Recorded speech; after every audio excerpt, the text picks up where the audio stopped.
ನಮಸ್ತೆ ಎಲ್ರಿಗೂ.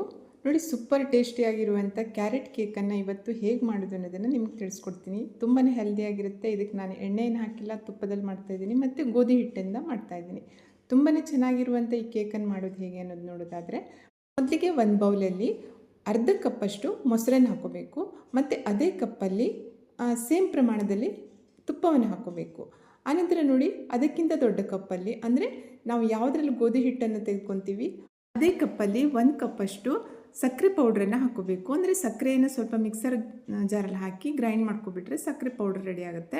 ಈಗ ಇದಿಷ್ಟನ್ನು ಸರಿಯಾಗಿ ಒಂದು 2ರಿಂದ 3 ನಿಮಿಷ ಚೆನ್ನಾಗಿ ಈ ಹ್ಯಾಂಡ್ ವಿಸ್ಕ್ ಸಹಾಯದಿಂದ ಸರಿಯಾಗಿ ಮಿಕ್ಸ್ ಮಾಡಬೇಕು. ನೋಡಿ, ಒಂದು ಸ್ವಲ್ಪ ಕ್ರೀಮ್ ಟೈಪ್ ಆಗಬೇಕು. ಆನಂತರ ಅದನ್ನು ಪಕ್ಕದಲ್ಲಿ ಇಟ್ಕೊಂಡು ಈಗ ಡ್ರೈ ಇಂಗ್ರೀಡಿಯೆಂಟ್ಸನ್ನು ಸ್ವಲ್ಪ ಜರಡಿ ಹಿಡ್ಕೋಬೇಕಾಗತ್ತೆ. ನೋಡಿ, ಮೊದಲಿಗೆ 2 ಕಪ್ಪಷ್ಟು ಗೋಧಿ ಹಿಟ್ಟನ್ನು ಜರಡಿಯಲ್ಲಿ ಹಾಕ್ಕೊಂಡಿದ್ದೇನೆ. ಹಾಗೆ ಅದಕ್ಕೆ ಅರ್ಧ ಟೀ ಸ್ಪೂನ್ನಷ್ಟು ಬೇಕಿಂಗ್ ಸೋಡಾ, 1 ಟೀ ಸ್ಪೂನ್ನಷ್ಟು ಬೇಕಿಂಗ್ ಪೌಡ್ರು ಮತ್ತು ಅದಕ್ಕೆ 3 ಟೇಬಲ್ ಸ್ಪೂನ್ನಷ್ಟು ಹಾಲಿನ ಪೌಡ್ರನ್ನು ಹಾಕೋಬೇಕು. ಹಾಲಿನ ಪೌಡ್ರ್ ಹಾಕೋದ್ರಿಂದ ಕೇಕ್ ಟೇಸ್ಟ್ ತುಂಬಾ ಚೆನ್ನಾಗಿ ಬರುತ್ತೆ.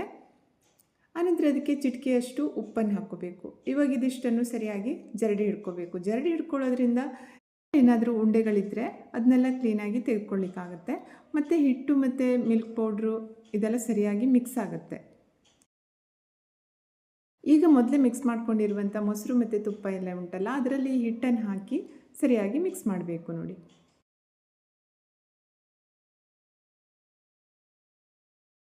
ನೋಡಿ, ಹಿಟ್ಟು ಸರಿಯಾಗಿ ಮಿಕ್ಸ್ ಆಯ್ತಲ್ಲ. ಈಗ ಇದಕ್ಕೆ ನಾನು 1 ಟೀ ಸ್ಪೂನ್ನಷ್ಟು ವೆನಿಲಾ ಎಸೆನ್ಸನ್ನು ಹಾಕ್ಕೊತಾ ಇದ್ದೀನಿ.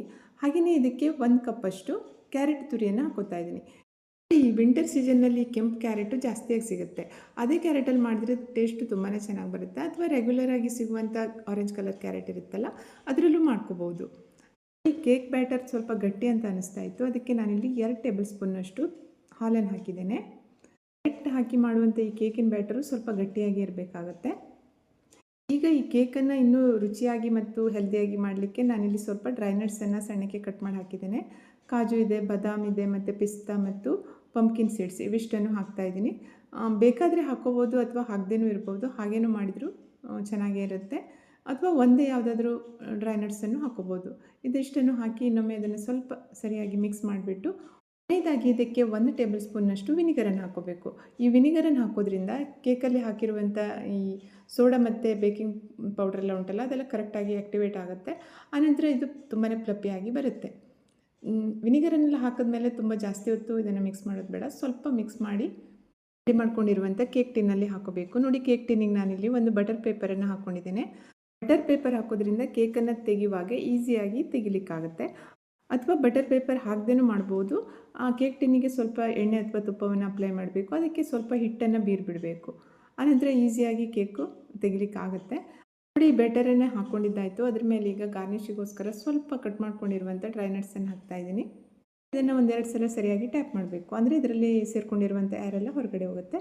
ಇವತ್ತು ನಾನಿಲ್ಲಿ ಕೇಕನ್ನು ಅವನ್ನಲ್ಲಿ ಮಾಡ್ತಾ ಇರೋದ್ರಿಂದ ಮೊದಲಿಗೆ ಇದನ್ನು 180 ಡಿಗ್ರಿಯಲ್ಲಿ 10 ನಿಮಿಷ ಪ್ರೀಹೀಟ್ ಮಾಡ್ಕೋಬೇಕು. ಆನಂತರ ಈ ಕೇಕ್ ಟಿನ್ನನ್ನು ಇಟ್ಟು 2 ಗ್ರಿಲ್ಲನ್ನು ಆನ್ ಮಾಡಬೇಕು. ಹಾಗೆಯೇ 45 ನಿಮಿಷಕ್ಕೆ ಟೈಮ್ ಸೆಟ್ ಮಾಡಬೇಕು. ನೋಡಿ, ಕೇಕನ್ನು ಬೇಕಿಗಿಟ್ಟು 45 ನಿಮಿಷ ಆಯಿತು. ಅವನ್ ಕೂಡ ಬಂದಾಗಿದೆ. ಎಷ್ಟು ಚೆನ್ನಾಗಿ ಕೇಕ್ ಬೇಕಾಗಿದೆ ನೋಡಿ. ತುಂಬ ಚೆನ್ನಾಗಿ ಬಂದಿದೆ. ಚೆನ್ನಾಗಿ ಬೆಂದಿದೆ ಇಲ್ವಾ ಅಂತ ಚೆಕ್ ಮಾಡಬೇಕು. ಅಂದರೆ ಈ ಥರ ಸ್ಟಿಕ್ ಅಥವಾ ಚಾಕುವನ್ನು ಈ ರೀತಿ ಚುಚ್ಚು ನೋಡಿದಾಗ ಅದು ಕಂಡುಕೊಂಡಿಲ್ಲ ಅಂದರೆ ಅದು ಚೆನ್ನಾಗಿ ಬೆಂದಿದೆ ಅಂತ ಅರ್ಥ. ಇವಾಗ ಇದು ಕೇಕ್ ಚೆನ್ನಾಗಿ ಬೆಂದಿದೆ. ಈಗ ಇದನ್ನು ನಾನು ಹೊರಗಡೆ ತೆಗಿತಾ ಇದ್ದೀನಿ. ಈಗ ಇದು ಪೂರ್ತಿಯಾಗಿ ತಣ್ಣಗಾಗಲಿಕ್ಕೆ ಬಿಡಬೇಕು. ಕೇಕ್ ಪೂರ್ತಿಯಾಗಿ ತಣ್ಣಗಾದ ನಂತರ ಈ ಥರ ಚಾಕುವಿಂದ ಸ್ವಲ್ಪ ಸೈಡನ್ನು ಬಿಡಿಸ್ಕೊಂಡು ಇನ್ನೊಂದು ಪ್ಲೇಟಲ್ಲಿ ಇದನ್ನು ತೆಗೆದುಕೊಂಡು ಬಿಡಬೇಕು.